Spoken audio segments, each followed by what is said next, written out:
بسم الله الرحمن الرحيم الحمد لله والصلاة والسلام على رسول الله. Your Excellency, Honorable Deputy Prime Minister, Minister of Foreign Affairs, Ishaq Dar. Your Excellency, Honorable Ministers, members of the Cabinet of Pakistan, the ones who spoke so warmly and so eloquently, and indeed in a very convincing way about a great value proposition that is standing in front of us and is ours to lose, and inshallah we will not lose it, given the vision and the determination of our leaders, of our people, and of our great, vibrant private sectors and investors from both sides, who I am honored to be with in this Saudi delegation and to have the opportunity to interact and meet with our colleagues and partners from the Pakistani side. Let me thank everyone who spoke about the warm welcome.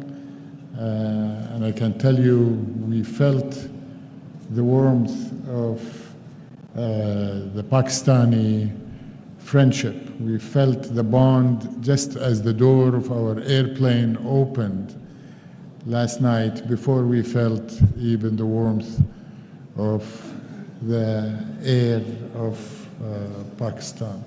And we have been embraced with open arms, open hearts, every second of our presence here, like every time we come to Pakistan. This is not my first visit. I've been here quite a few times, and every time we come, we see that Pakistan is not a second home. It is indeed just another very close home to us, and we are not amongst friends, we're amongst family. Let me start by conveying, not just to the honorable members of the Pakistani cabinet who are with us today and the parliamentarians, but to the entire Pakistani population, the warmest greetings from the leadership of Saudi Arabia, His Majesty, Custodian of the Two Holy Mosques, King Salman bin Abdulaziz, and His Royal Highness, Crown Prince, Prime Minister Mohammed bin Salman bin Abdulaziz, who hold Pakistan in the highest regard as a strategic partner, a cultural partner, a country like no other in terms of the bond that has united us for as long as history can chronicle. Of course, the modern relationship of Saudi Arabia and Pakistan has its roots from the founding of Pakistan. Saudi Arabia was with the Pakistani people as they created their own nation in 1947. And soon after that, we entered into a treaty of partnership in 1951. So very soon we will be marking 75 years since the entry into that treaty. But Saudi Arabia and Pakistan need no agreements, no treaties. We are united, we are bonded, we are connected. Our Islamic relationship and our spiritual relationship have been created 1400 years ago with the advent of Islam, and the Muslim people in this region were one of the first to enter into Islam, and all of us studied early in our childhood how the people of the Sindh Valley embraced Islam so passionately, and we continue to see it. We see it in Saudi Arabia with over 2.5 million Pakistanis who are supporting our country, who are making Saudi Arabia tick with their contribution in every aspect of our economy and our society. We see it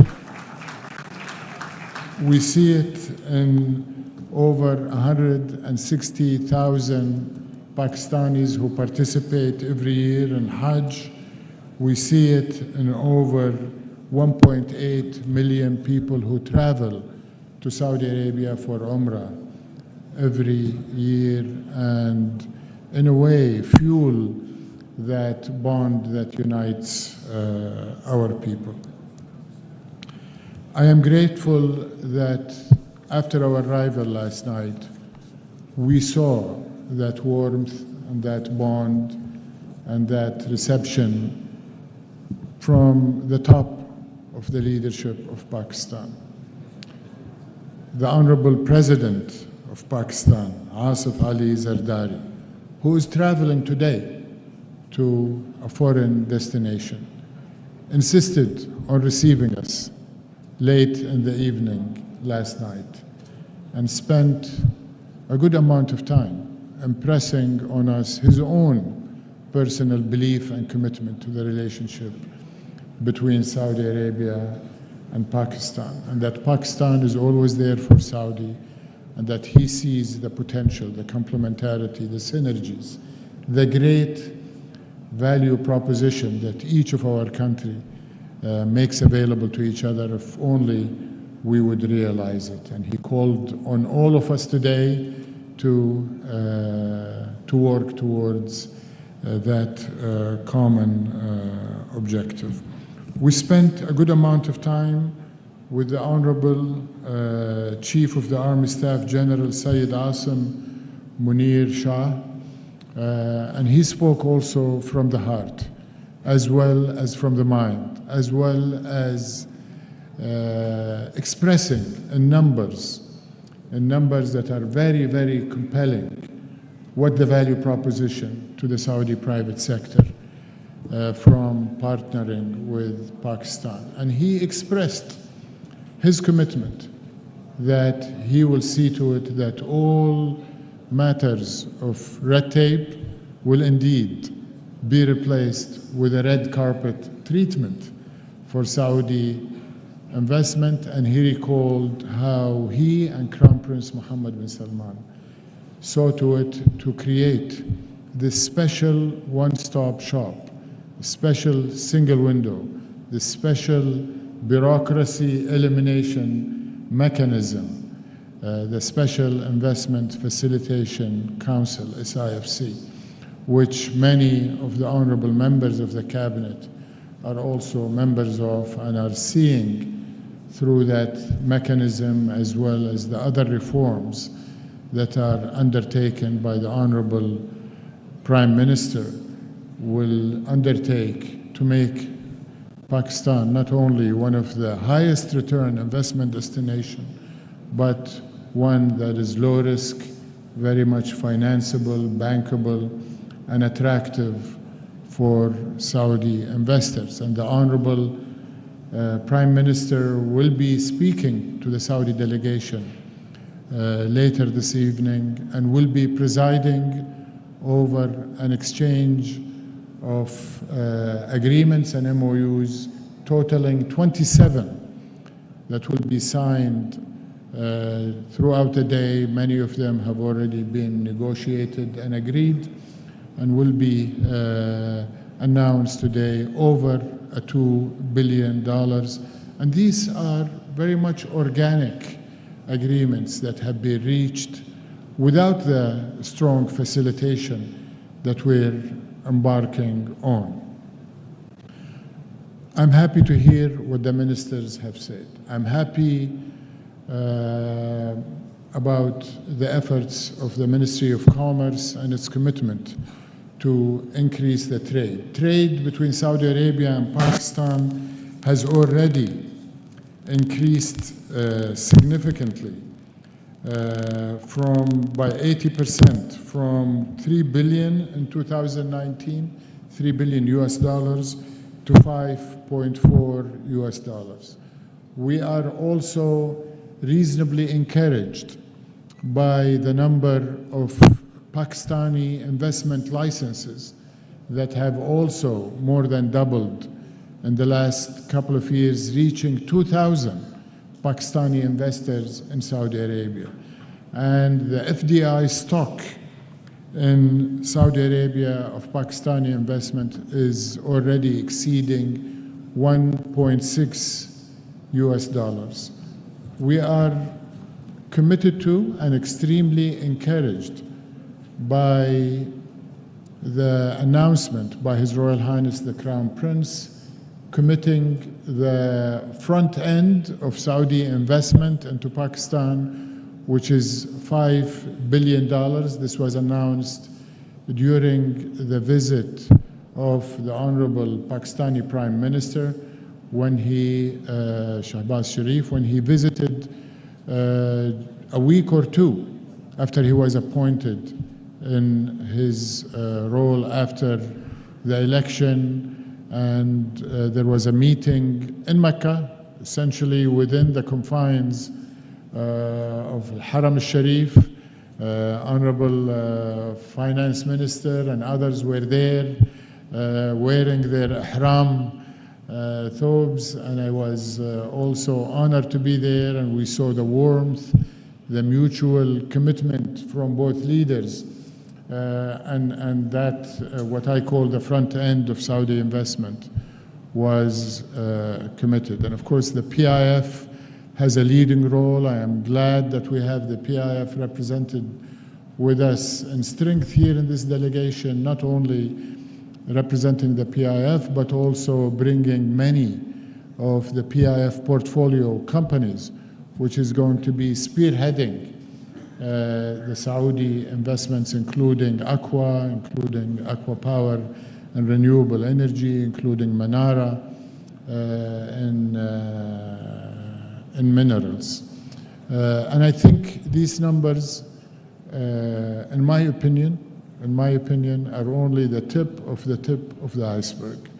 I think the limits, there are essentially no limits to what Saudi Arabia and Pakistan can do in the economic sphere, just like there are no limits to our friendship, to our bonds, to our historic relations, to our political relations at the highest level, from the days Saudi Arabia and Pakistan were created in the last century to many, many centuries in the future.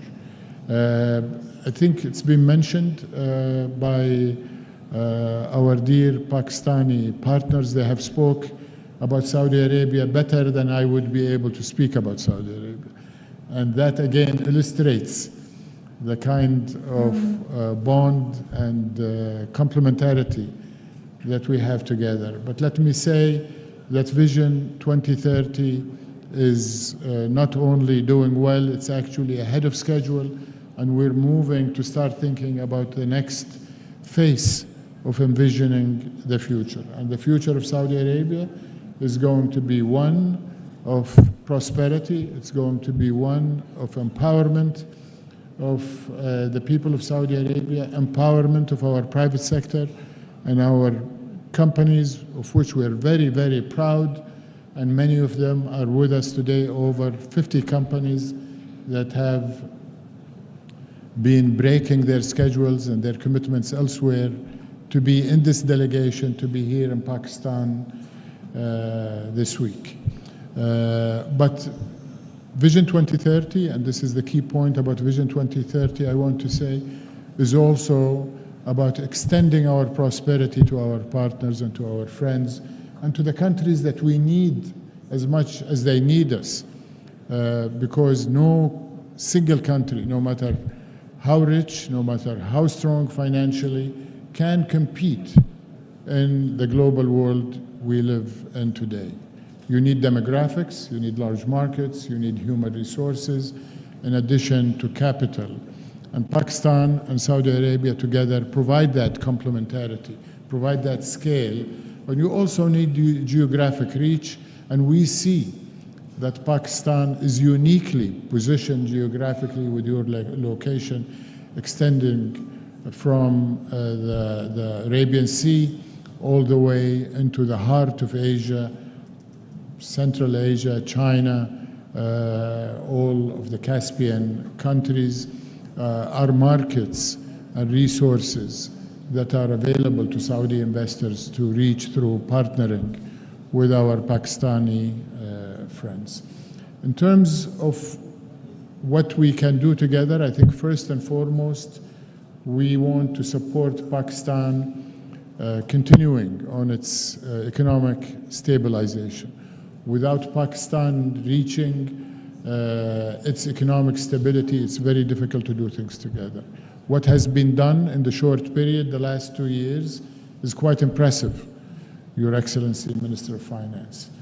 And we think it's only the beginning, because once the momentum is created, there is no stopping you, and Saudi Arabia has been and will continue to be your partner to achieve that economic stability. A key element for the private sector from Saudi Arabia to contribute to is substituting exports that we are getting from other markets to more valuable, higher quality, and indeed lower cost exports from our brotherly nation of Pakistan. And we heard from the leaders yesterday not only about the mining and the natural resources, the granite, the marble, the building materials, where Saudi Arabia is the largest construction site in the world, make no mistake about it.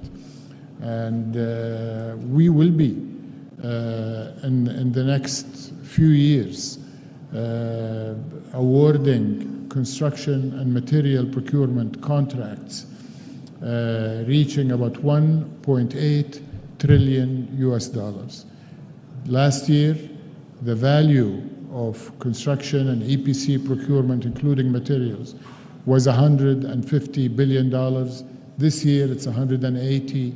It will be about $200 billion annually of contract and material procurement awards year after year.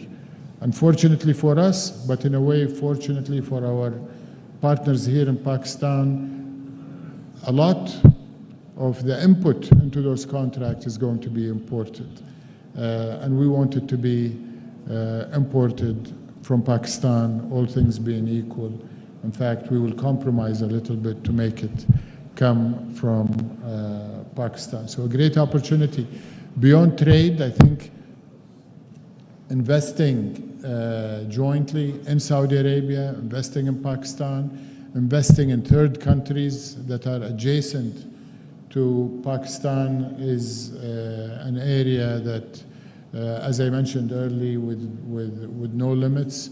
We see energy as a natural. The kingdom has been and will continue to be the kingdom of energy, the global leader in conventional energy. We're investing, continuing to invest in oil and gas, and His Excellency Minister Musaddiq mentioned oil to chemicals is a big area for growth, and we want Pakistan as a big market for chemicals to also participate with us. But the big area of growth, the new area of growth in energy for us is renewable energy.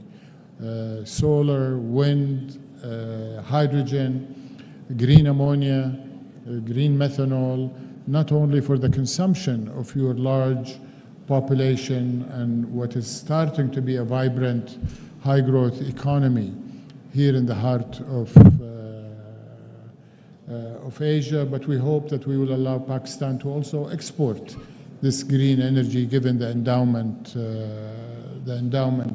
you have. Mining and minerals, as mentioned already last night and today, is truly quite significant. Electrification is already sweeping the global economy. Saudi Arabia is committed to it. All of our auto manufacturing sector is centered around EVs and electrification. We have given our position, it's quite remarkable, given that we are the kingdom of oil, we are the global leader in terms of reserves, resources, production, exports in oil. We have bypassed the internal combustion engine and the diesel engine and leapfrogged straight into electric vehicle. That means that not only are we going to consume those EVs in Saudi, we're going to export them, but also we see the electrification sweeping the world. We see the demand on high voltage cables for transmission across borders and within countries. And we see that happening in Asia, from Pakistan all the way to Central Asia, where there is a lot of capped electric production that needs to be exported. But the unlock for that, as mentioned, is going to be copper, aluminum, and cable manufacturing. And this is one of those areas that we can't wait to work together to unlock for Pakistan, for Saudi Arabia, and indeed for the global economy. I am glad that we have with us a newly formed joint venture, Manara, between PIF and Ma'aden, our national champion in mining, and they are eager to start a number of initiatives in mining, but the first one we hope to conclude in the next few weeks will be for them to enter into the Reko Diq project with the state-owned enterprises of Pakistan and Barrick Gold, who is working in Saudi Arabia and sees our partnership as additive to the project. And I think this is just sort of a pilot project that we hope will be multiplied many times over. We see ICT as a huge area where Pakistan has a near unlimited potential. The key ingredient for ICT is human talent, and we believe in Pakistani talent. We have seen them in Saudi Arabia since the modern Saudi Arabia started bringing global human resources. Pakistanis were one of the first to come to Saudi Arabia and create Aramco through their human resources. Pakistani expertise was there early for our banking sector, and as Musaddiq mentioned, even as consultants and subject matter experts. He mentored me and taught me. He was very humble when he called me his boss. He was actually telling me how to build an industrial cluster in Saudi Arabia, and we took his advice, and we're very proud that our industrial sector is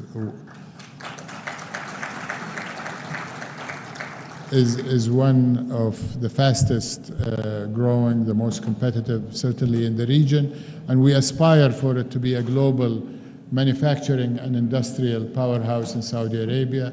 We're looking to make Saudi Arabia the hub for global supply chain resilience, not just to meet domestic and regional, but global. And we want to do that by leveraging what you have in Pakistan. And I talked about mining, I talked about energy. We certainly want to leverage your human resources and your ICT sector. We have coined our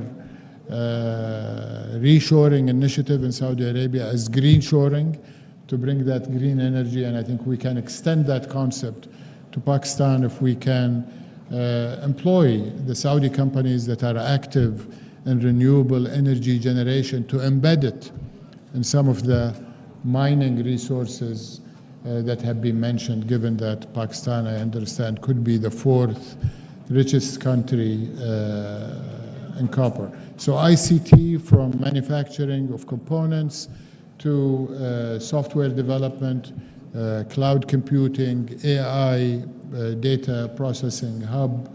Of course, food security has been brought to the fore with the recent conflict in Europe. The Russia-Ukraine war, I think, reminded the rest of the world that food security is a global issue.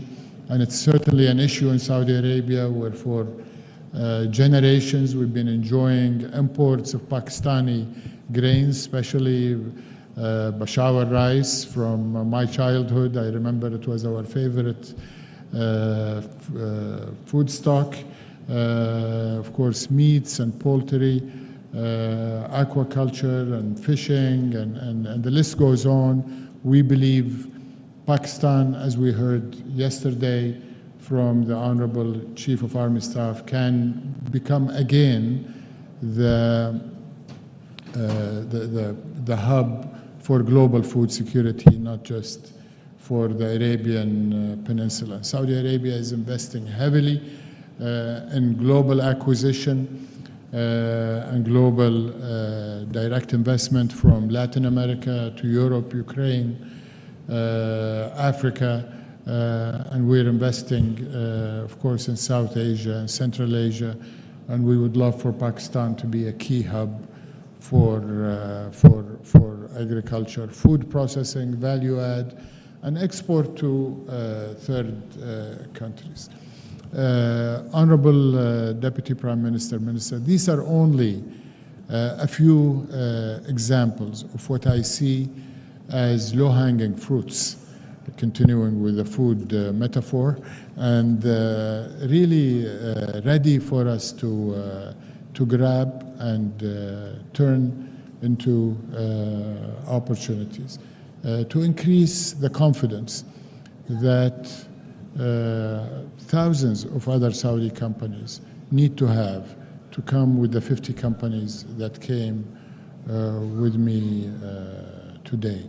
And we need to also create a highway that brings the great capabilities of Pakistan and the Pakistani people to continue what they are doing in Saudi Arabia, not only contributing to the Saudi Arabia of the future that we're building with Vision 2030, with their human talent, but also to bring the capability of Pakistani enterprises.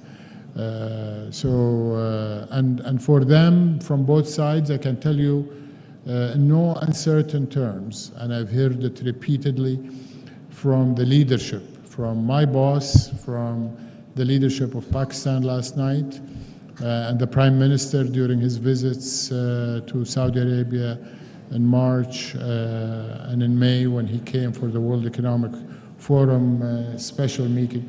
Both governments are committed to allow, to permit, to facilitate for the private sector to take its due position as the locomotive that will be pulling both economies, both governments, both leaders, everybody on the government side of both nations sees that the private sector is the driver of our respective economies today, and certainly will be more so in the future. So you can count on us to be right there with you, behind you, supporting you to make the opportunities that are right there for you to grab. And once again, I say there is no limit. The sky is the only limit to what we can do together. So thank you, Your Excellencies. Thank you, ladies and gentlemen.